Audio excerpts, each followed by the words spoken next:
Everybody, it's UK independent demonstrator Halsey here from slimandstylish.com.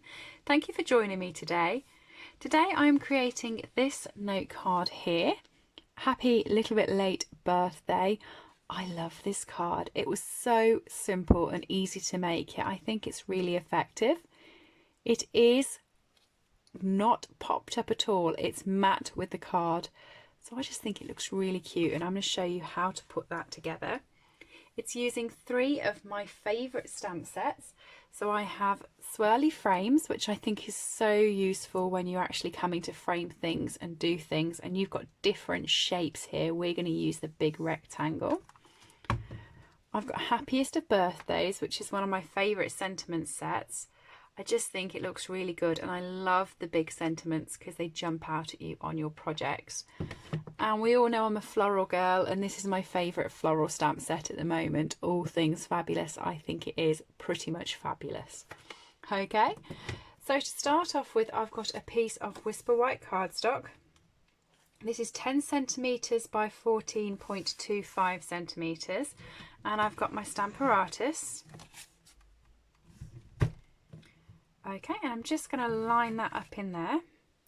I'm using my Stamparatus because this rectangle that is in the swirly frames set is actually too big for my E-block, so it needs to be in the Stamparatus. But it also means if I don't get a clean stamp the first time round, I can go again. Now when you're using the swirly frames stamp, like I said, it is a larger stamp. So let it tell you if it's straight, you know. You want to make sure that it is in line, but the stamp will also tell you that it's straight, you know. It's so easy to wiggle these stamps, it really is. And then you've got a wiggly box. So I know where I popped that, it was on my grid paper. I'm actually going to pop my magnet, fold my washi tape underneath in the middle. I then know that that's going to go over the top, but my paper will stay in the same place. And I am using Memento for this. And if I move my Stamparatus over a little bit, you can see that I've actually just popped the stamp case underneath so that it is completely flat. Okay, if you don't do that, you get a bit of a wobble on it, and it's not going to work as well at getting your ink onto the stamp. So make sure it is a flat base, and then ink away.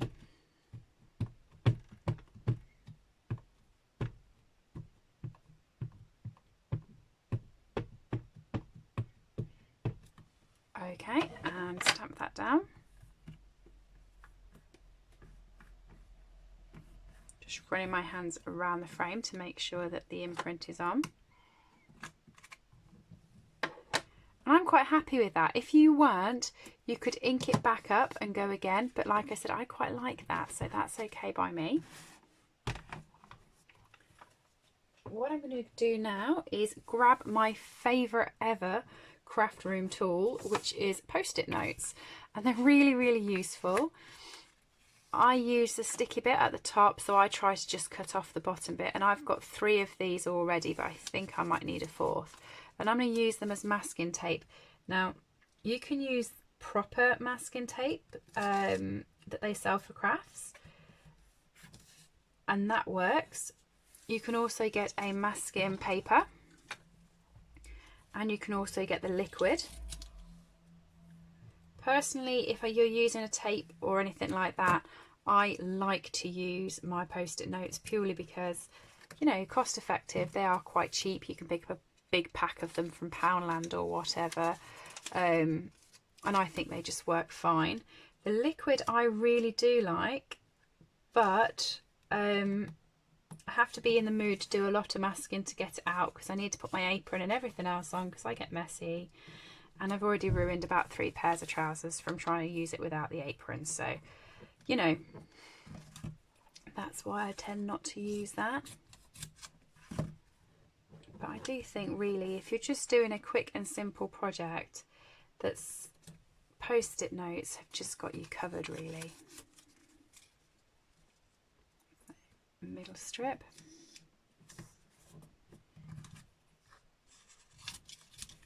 And there we go. So the whole box is now masked in. I'm just going to pop my lid on there before a catastrophe actually happens. And I've got some scrap grid paper here because I'm going to be stamping off the grid paper potentially. So I'm using these stamps here with the All Things Fabulous, this one, and this one, and they line up perfect together. I'm going to be using Sahara Sand, Crushed Curry and Early Espresso with these. So first of all, I'm going to go around and do the larger stamp with Sahara Sand, and I'm going to just do all of these in one go. Okay, so just wherever you feel happy with it, just get stamping. Okay.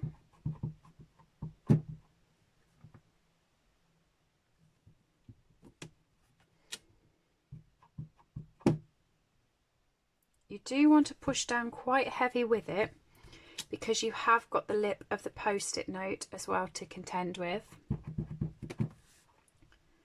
So you can be heavy-handed with this. Normally I say light taps, but when you're actually using the masking, a little bit of a heavier hand is helpful to get you over the lip. And it doesn't matter if it stays on the card or if it goes off, you know, that's okay. And then if you keep angling your hand as you go, you're just going to get a bit of variety with the colours. So I haven't tried to put them all in the same angle. I've moved them around. Okay, so that's all my Sahara Sand bit done, so I can put that away and pop that one away. The next one is this one, which has slightly more at the bottom. You can always tell which one's which because this is a bit fuller at the bottom. So that's this stamp, and I'm going to be using Crushed Curry. And I'm going to give you a hint here that you want to look for the Cheshire Cat smile. Okay, so that's this big goofy smile on them. It's like got a little V and a smile. Okay, and that's the best way to line this up. So if I just pop my Crushed Curry on there, you can see here that there's my V and there's my smile, and I'm going to just try and lean over a little bit so I can see that I am lining that up correctly with my V and with my smile, and it will line up quite nicely. This stamp is actually really gorgeous, and I feel like you're not seeing the best of it because, you know, of the masking paper, and I am actually going to be using part of it. But you can have a search on my YouTube and you will see exactly how gorgeous this flower is when it's in one go, because it is beautiful. In fact, I tell you what I'll do. I will do a full flower. Let me just grab some scrap. Okay, so this is the Freezing Fun set. I've been doing some crafting with that, so I'm actually just going to create the full flower at the top so you can get the full effect of what it would look like if you had the full flower and not just half of it. I feel it's a lot easier than just telling you how pretty the flower is. So I'm just gonna I don't know how many times you'll be able to see my head just in view. I'm hoping that it's missing the camera, but you might get it, and I'm sorry if you do. But it's quite hard to line up when there's a camera in the way.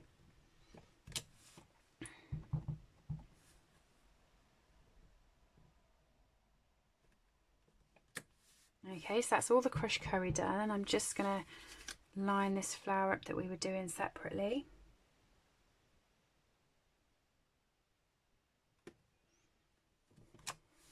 So you can see what the full flower looks like at the end. So that's the Crushed Curry bit done. The next colour that I'm using is Early Espresso. I don't often use Early Espresso and Memento on a card. I don't not often like the brown and black sort of look. but I do on this card. So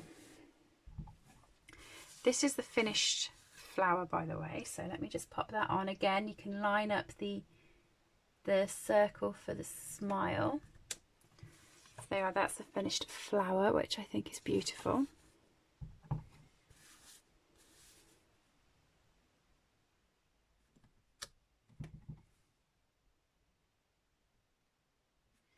I mean, it still looks lovely on this card. It's just a bit distorted with having the masking paper, I think.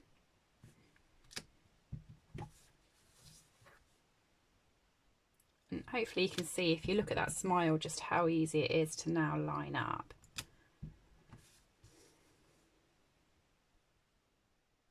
I know a lot of people get scared with sets like this, that you've got to sort of do 2 or 3 lots of stamping to get it, but don't be. It's gorgeous and it's well worth it when you see the finished effect. So yeah, so that's the finished flower. Move that out of the way. Okay, I'm just going to wait for a couple of seconds because ink does take longer to dry on the post-it notes, and then it messes your hand up, and when you're using Whisper White card you don't particularly want to do that. So while I'm waiting, I'm just going to grab that stamp out there. Happy little bit late birthday. Okay, and I'm going to whip all of the masks off now, and you'll see that it's stamped all the way up to where the frame is, which is obviously where we put the post-it notes. Okay.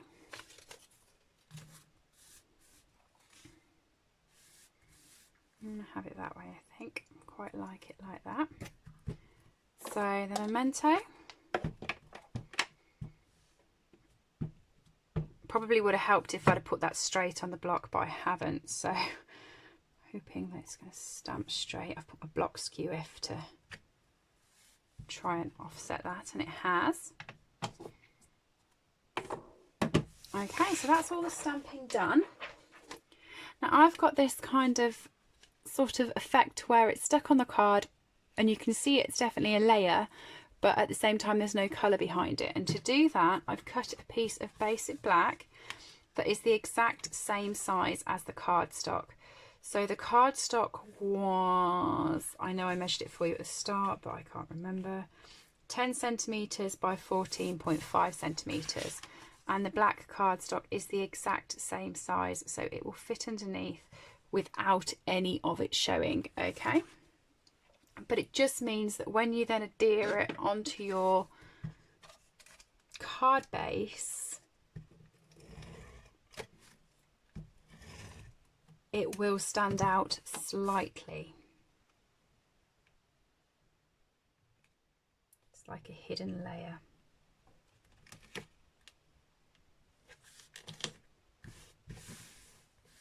Okay, and a piece of Whisper White cardstock for the base.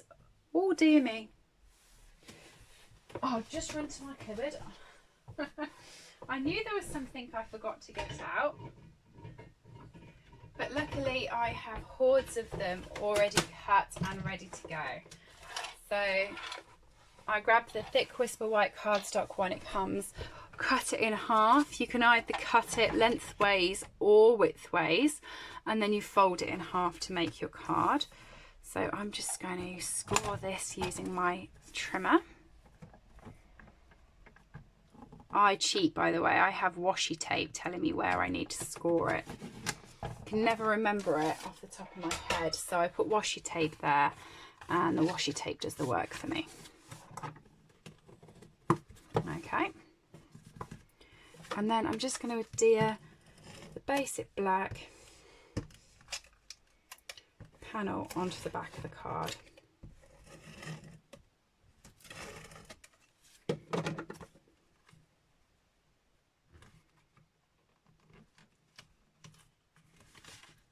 Oh, no, don't oh, okay, stick. I didn't quite get it straight, but we didn't see that. We don't know. But it's not quite straight. So actually what I'm going to do afterwards is I'm going to cut it off and then adhere it onto a proper back where it's straight. But yeah, just to check where you're putting it before you stick it down with our super stamping seal, which you're never going to move because it's a real good adhesive. But thank you for joining me today. I hope you enjoyed this project, and I will see you all again soon. Thanks everybody. Oh, I forgot to mention, and I should have mentioned, all of the stuff that I have used on this video is available to purchase from my store, stampinup.com. You go up to the header bar and click buy, and it will take you to my store. So please don't forget that. Thanks everybody. See you soon. Bye.